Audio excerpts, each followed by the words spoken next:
जब सही समय पर क्रिया नहीं होती है तो उसका पाप किस किस को लगता है? पहला पाप लगता है ब्राह्मण को।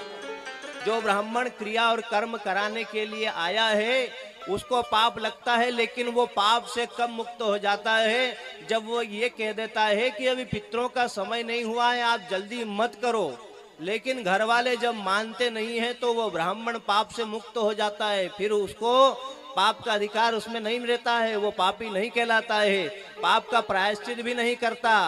दूसरा होता है करने वाला पुत्र।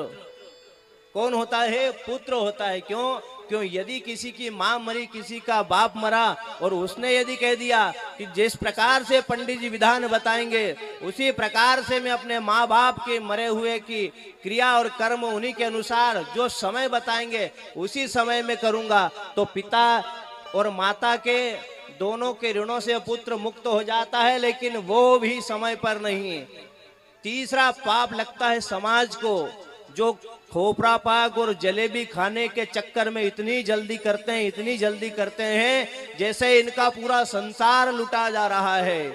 इसके कारण ही जो पितृ घर पर आकर के भोजन करना चाहिए वो भोजन नहीं कर पाते हैं। उनसे पहले ही बने हुए भोजन को, पकवान को झूठा करके जब मृत्यु लोक के प्राणी चले जाते हैं और पितृ योनि में पड़े हुए देवता जब आते हैं, पितृ देवता आकर के देखते हैं सब उल्टा सीधा कर रखा है, पूरा झूठन मचा दिया है, तो फिर पितृ देवता यहाँ से न अन्न लेंगे न जल ग्रहण करेंगे और तुमको श्राप दे करके चले जाते हैं।